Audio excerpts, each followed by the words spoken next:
Assalamualaikum warahmatullahi wabarakatuh. Kali ini penulis ingin bahas topik soal AFR lagi. Tapi kali ini dari ya pemahaman umum itu gimana ya. Jadi salah satu hal yang membuat penulis dibully habis-habisan itu karena penulis dianggap bodoh telah menambah saluran intake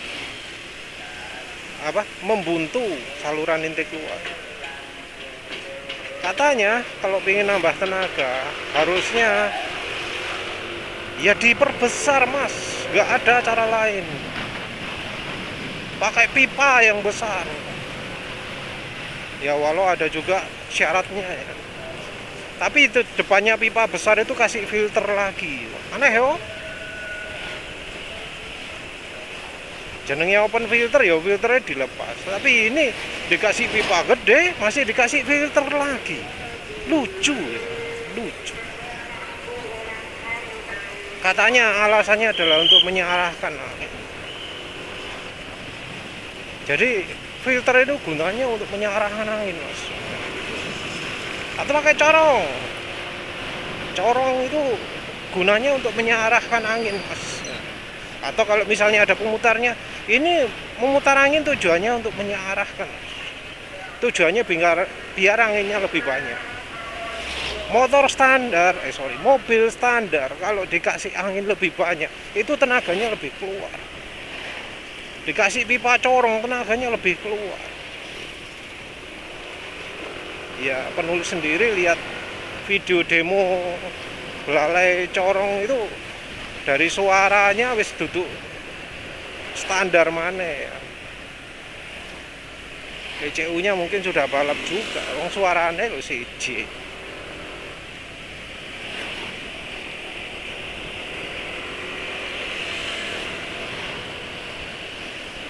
Nah, tapi ya kebanyakan orang berpendapat seperti itu. Motor atau mobil standar pengen enak, kasih knalpot racing. Dan penulis ini jadi salah satu bulian dari komunitas yang menganggap kalau kendaraan standar pengen nambah tenaga harus dibesarkan pipanya, udaranya, saluran intake-nya. Itu fakta. Itu yang terjadi.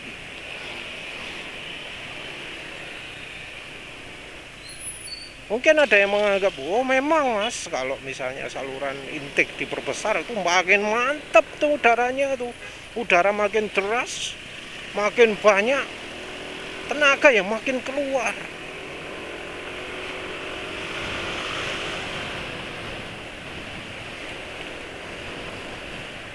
Kalau misalnya ya penulis ngasih modifikasi buntu gitu, ada yang satu membodoh-bodohkan karena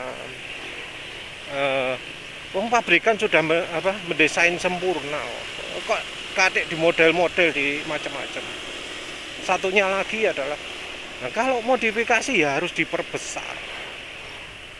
Nah dua kubu ini mungkin terkesan berseberangan ya, tapi enggak.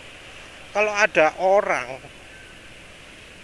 orang terus melakukan modifikasi saluran intake-nya dibuat raksasa, itu orangnya nggak akan dikritik nggak akan dikritik telah membodoh-bodohkan pabrikan ya, nggak, dipuji. Jadi orang seperti penulis ini ya yang melakukan modifikasi nyeleneh gitu ya, intake kok dikecilkan itu ya. Itu yang satu ngomong harusnya diperbesar, yang satu ngomong ini pabrikan sudah mendesain dengan baik, ngapain nggak dikecil-kecilkan. Insinyur itu sekolahnya mahal, mereka cari ilmu nggak murah. Apa yang mereka desain itu pasti yang paling optimal.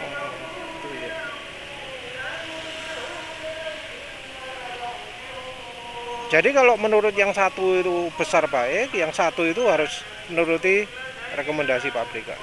Tapi mereka bisa eksis dalam satu grup nyantai. Kenapa? Karena kalau ada orang modifikasi diperbesar, nggak akan diomongi kayak gitu, nggak akan diomongi, oh pabrikan sudah mendesain dengan sempurna macam-macam. Oh iya mas, kalau udara diperbesar itu hasilnya masih oke. Soal keanehan itu wis mbola. Tapi itu yang terjadi kan, fakta. Nah, kita balik urut ke logikanya. Yang dipakai sebagai logika itu apa sih? Orang ngomong gitu AFR, AFR, AFR sih. Pabrikan sudah mendesain dengan baik. AFR sudah diatur dengan sempurna. Kalau dikecilkan, AFR-nya jadi kacau. Motor atau mobil jadi boros. Tenaga nggak akan keluar. Ini dia cuma ngomong tok ya modalnya. Gak jajal deh. Penulis yang sudah nyoba sendiri ya tahu bahwa itu bullshit gitu loh. Itu omong kosong. Kalau misalnya pabrikan sudah merancang dengan sempurna, yang gedekan pun ya harusnya dikritik.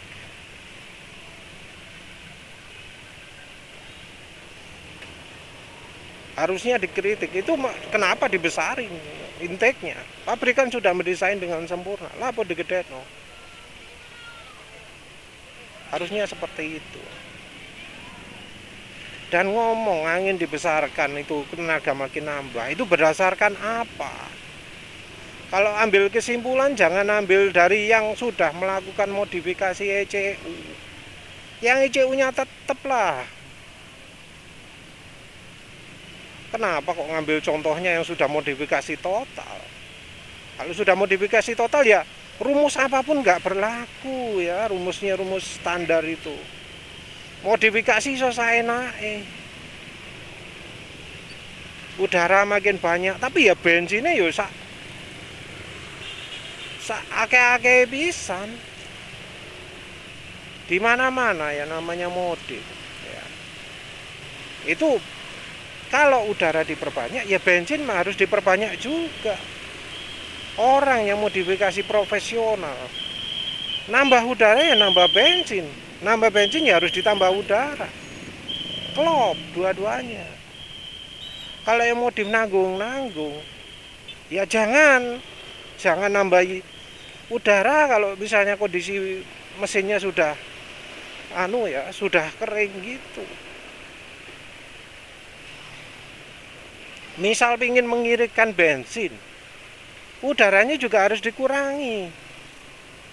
Jangan cuma satu sisi tok. Indonesia ini kan satu sisi.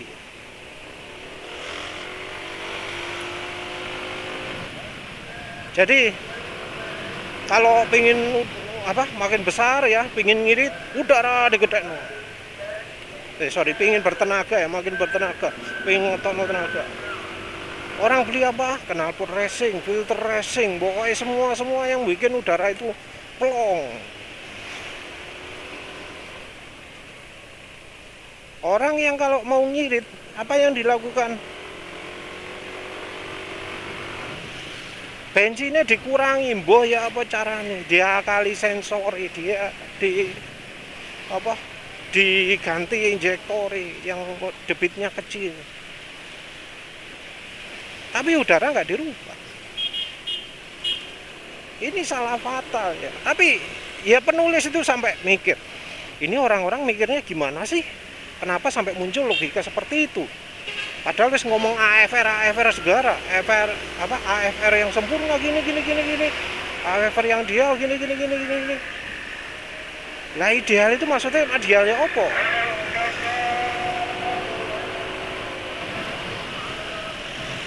Kayak gimana sih yang dimaksud ideal? Ideal itu ada dua. Ideal yang tenaganya full, keluar semua. Atau ideal yang ekonomis, yang eco riding. Ideal yang keluar tenaga itu yang kira-kira 11,5 lah, 11,5 banding 1. Itu tenaga, keluar tenaga.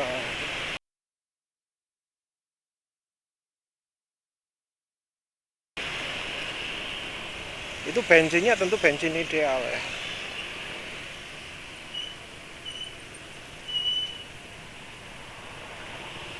(11,5:1). Itu tenaga keluar semua. Kalau irit gimana? 15,4:1.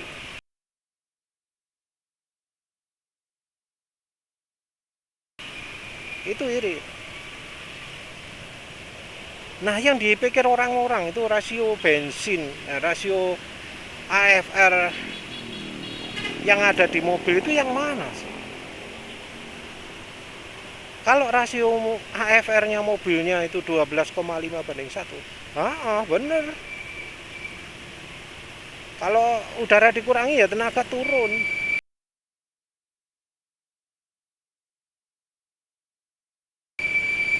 Tapi jadi makin irit loh.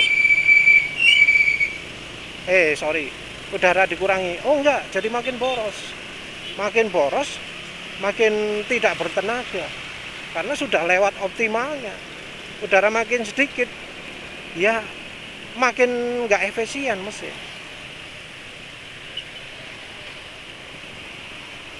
Tapi kalau kondisi kendaraannya itu sudah dalam keadaan irit, lambda 1 atau AFR 14,7:1,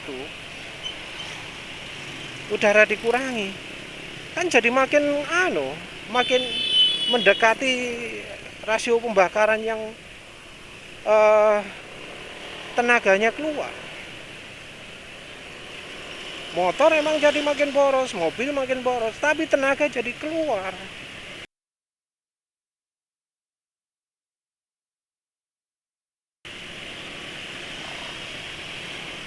Itu loh apa yang penulis nggak paham mengapa mereka itu nggak memikirkan seperti itu ya. Yang mereka pikir apa gitu loh. Udara dikurangi kok diomongi bodoh ya. Lah sik iku acuane opo yang buat grafik grafik tenaga itu salah wongi, ngawur wongi. Sampai penulis kepikiran satu grup loh ya, itu satu grup nyilok-nyilokno kabeh.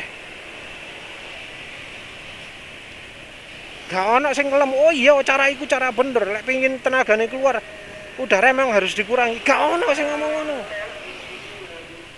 Semua orang ngomongnya kalau pengin tenaga lebih, ya udara harus makin banyak. Kabeh sak grup ngono. Sampai penulis mikir itu, iki grafiknya salah ta iki. Grafik AFR itu yang nunjukkan kalau AFR-nya 14,7, udara dikurangi makin bertenaga. Kan kayak gitu toh grafik itu kalau kita baca. Tapi kok semua orang ngomong, sak grup itu ngomong udara harus diperbanyak kalau ingin bertenaga. Mengapa kok mereka itu bisa sampai seperti itu? Kalau penulis duga itu ya karena banyak teknik-tekniknya itu yang jenenge ya.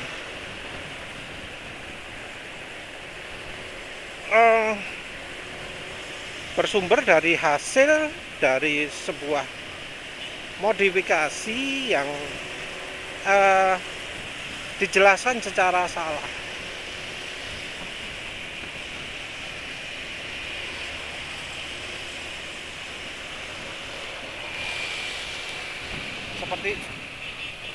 Seperti contohnya kalau corong jahat, yang corong ada angin muternya itu. Dijelaskan ini anginnya jadi lebih tertata, lebih kencang, lebih opor. Mbur lek ngomong itu wis pokok sak keneke lah ya.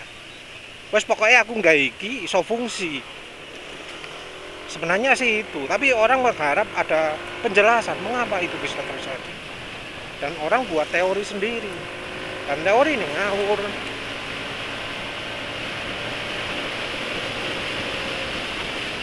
Dan ya rasanya kebalikan lah ya.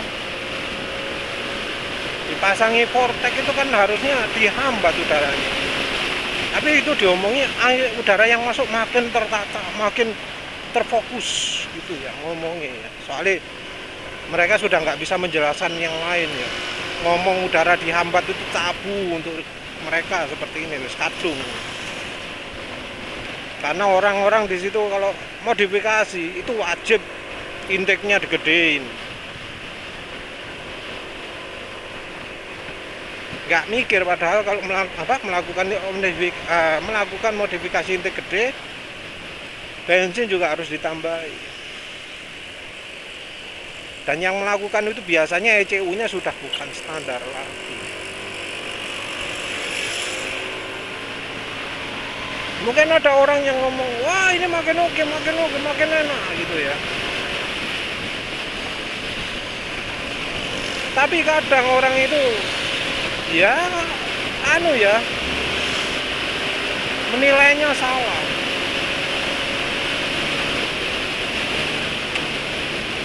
Jadi orang merasa tarikannya makin nyentak, makin mantep. Tapi itu karena yang yang jadi referensinya berubah. Karena manusia itu sifatnya mudah adaptasi.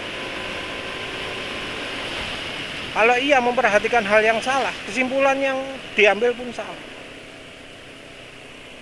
Untuk tenaga, yang perlu diperhatikan itu adalah posisi gas. Seberapa gas diputer, seberapa gas diinjek dibandingkan dengan kecepatannya.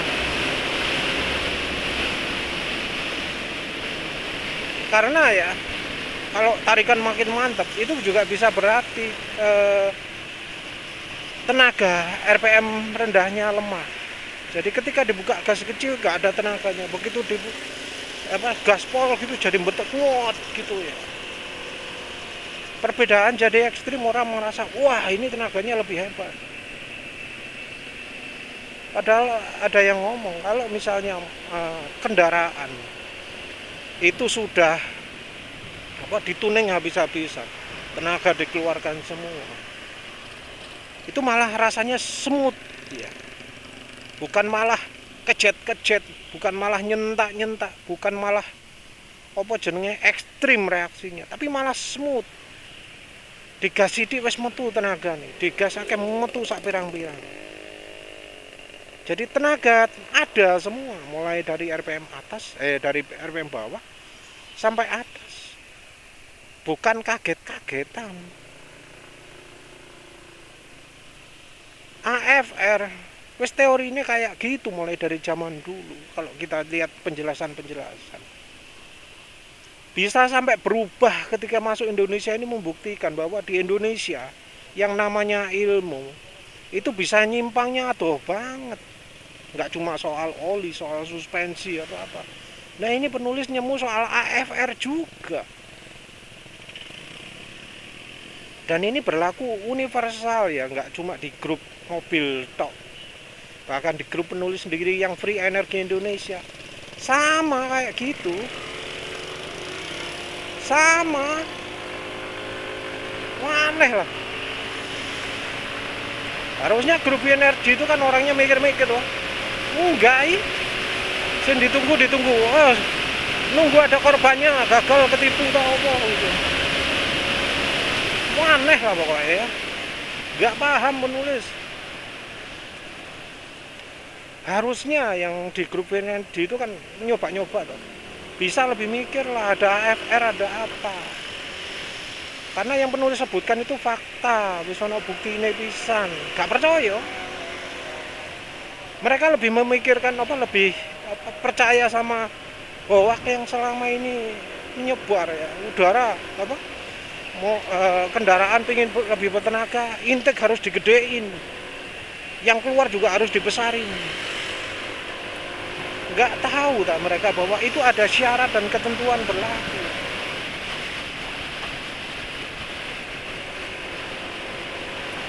Udara digedein bisa makin banyak, tapi bensin juga harus diperbanyak. Kalau ECU-nya standar ya jangan harap. Pengen tenaga keluar yang pertama diganti apa? Otaknya itu.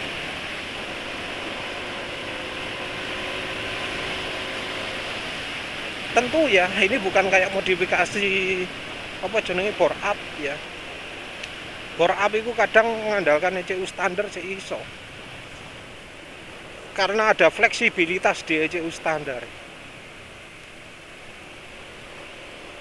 Tapi kan ya itu tetap ada limitnya. Sak fleksibel ECU standar tetap ono limit. Nah, ECU Racing membongkar limit ini. Cuma sayangnya dia nggak sefleksibel ECU standar. Jadi kalau sudah ECU Racing jadi ada keterbatasan ya. Seperti penulis jelaskan sebelumnya. ECU standar kalau dingin rasanya sih jelek karo lek panas. Nggak iso kayak ECU standar sing apa? Lebih adaptif terhadap perubahan panas, terhadap perubahan tekanan udara.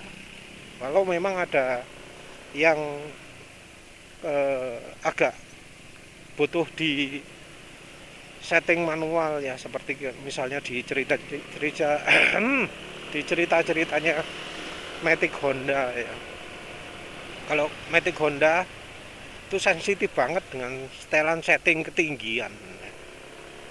Salah setel gak enak tarikan.